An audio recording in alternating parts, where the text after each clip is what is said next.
If you are in your 20s, below are some screening tests to get. In this video we describe the health screening tests to get in your 20s. The thing is, not everyone will need every single test listed here. For some of them, you're only going to be recommended for the tests by your primary care physician if you are somehow considered to be at risk.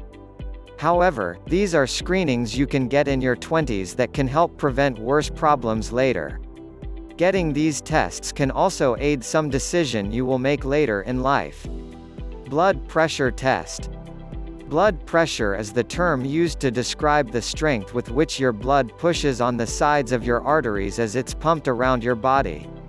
High blood pressure, hypertension, can put a strain on your arteries and organs, which can increase your risk of developing serious problems such as heart attacks and strokes.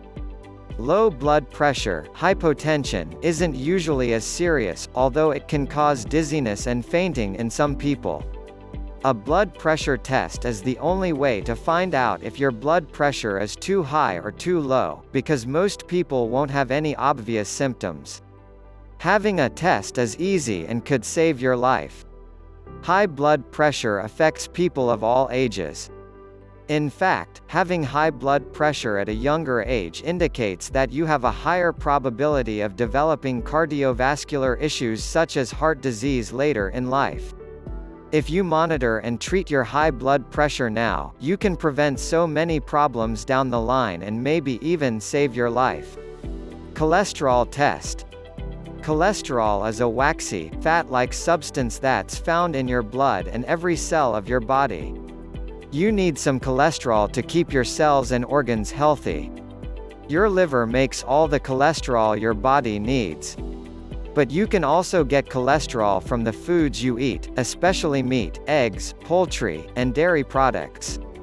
Foods that are high in dietary fat can also make your liver produce more cholesterol.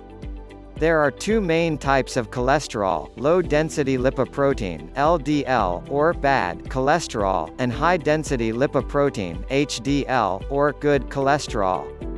A cholesterol test is a blood test that measures the amount of each type of cholesterol and certain fats in your blood. Too much LDL cholesterol in your blood may put you at risk for heart disease and other serious conditions. High LDL levels can cause the buildup of plaque, a fatty substance that narrows the arteries and blocks blood from flowing normally. When blood flow to the heart is blocked, it can cause a heart attack. When blood flow to the brain is blocked, it can lead to stroke and peripheral artery disease. Other names for a cholesterol test: lipid profile, lipid panel. Monitoring your cholesterol and using that information to adjust your diet or use medication can help prevent heart disease, stroke, and other cardiovascular issues later in life. HIV and other STD tests. STD stands for sexually transmitted disease. STDs are sometimes called sexually transmitted infections, STIs. STDs are infections that spread from person to person through sexual activity, including anal, vaginal, or oral sex. STDs are caused by bacteria, parasites, and viruses. The problem with STDs is that they're a lot more prevalent than people realize. You don't have to live in a big town to contract an STD. The only way to really help yourself in this case is to get tested frequently so that you can get treated sooner rather than later. Even if you have HIV, the treatments today, when you get them early, can help you live a normal life. Skin cancer check. A skin cancer screening is a visual exam of the skin that can be done by yourself or a healthcare provider. The screening checks the skin for moles, birthmarks, or other marks that are unusual in color, size, shape, or texture. Certain unusual marks may be signs of skin cancer. Skin cancer is the most common type of cancer in the United States. The most common types of skin cancer are basal cell and squamous cell cancers. These cancers rarely spread to other parts of the body and are usually curable with treatment. A third type of skin cancer is called melanoma. Melanoma is less common than the other two, but more dangerous because it's more likely to spread. Most skin cancer deaths are caused by melanoma.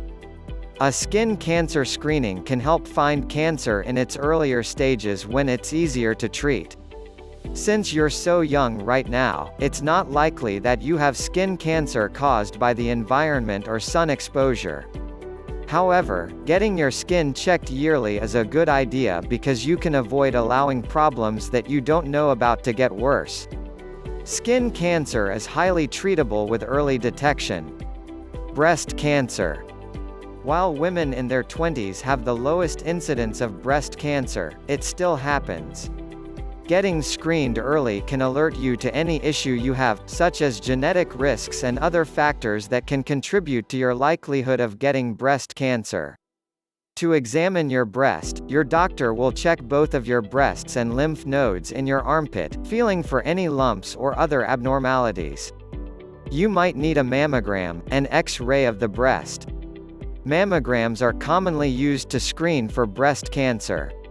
If an abnormality is detected on a screening mammogram, your doctor may recommend a diagnostic mammogram to further evaluate that abnormality. Having a baseline to compare is also helpful so that breast changes are caught sooner rather than later. Diabetes test A1C. Getting tested for diabetes is important too because with type 2 diabetes, you can reverse it most of the time with proper diet and exercise. And for sure, you can treat it with medication if that doesn't work. It's just a simple blood test that called an A1C that will show an average of your blood sugar level over a period. The A1C test is a blood test that provides information about your average levels of blood glucose, also called blood sugar, over the past 3 months. The A1C test can be used to diagnose type 2 diabetes and prediabetes. 1. The A1C test is also the primary test used for diabetes management. An A1C test is a blood test that reflects your average blood glucose levels over the past 3 months. The A1C test is sometimes called the hemoglobin A1C, HbA1c, glycated hemoglobin, or glycohemoglobin test. Hemoglobin is the part of a red blood cell that carries oxygen to the cells. Glucose attaches to or binds with hemoglobin in your blood cells, and the A1C test is based on this attachment of glucose to hemoglobin. The higher the glucose level in your bloodstream, the more glucose will attach to the hemoglobin. The A1C test measures the amount of hemoglobin with attached glucose and reflects your average blood glucose levels over the past 3 months. The A1C test result is reported as a percentage. The higher the percentage, the higher your blood glucose levels have been. A normal A1C level is below 5.7%. Cervical cancer. You should get a Pap test every 3 years if your test is normal. If it's abnormal, you may need to get one more often. The screening can help you catch any cancer cells early, thus avoiding illness and harsher cancer treatments by just removing the cells. The cervix is the lower part of the uterus, the place where a baby grows during pregnancy. Cancer screening is looking for cancer before you have any symptoms. Cancer found early may be easier to treat. Cervical cancer screening is usually part of a woman's health checkup. There are 2 types of tests, the Pap test and the HPV test. For both, the doctor or nurse collects cells from the surface of the cervix. With the Pap test, the lab checks the sample for cancer cells or abnormal cells that could become cancer later. With the HPV test, the lab checks for HPV infection. HPV is a virus that spreads through sexual contact. It can sometimes lead to cancer. If your screening tests are abnormal, your doctor may do more tests, such as a biopsy. Cervical cancer screening has risks. The results can sometimes be wrong, and you may have unnecessary follow-up tests. There are also benefits.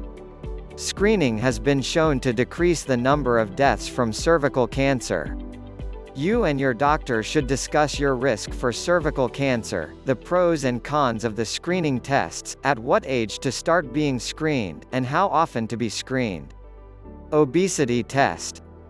Okay, there is no real test for obesity other than the scale and comparing your weight on charts. But the truth is, if you are considered obese by medical standards or even insurance standards, regardless of how much you love yourself just the way you are, you're at more risk for many illnesses and even death. Trying to maintain a normal weight range is very important to good long-term health. You can be obese all your 20s and even your 30s and not suffer ill effects, but you will when you get older.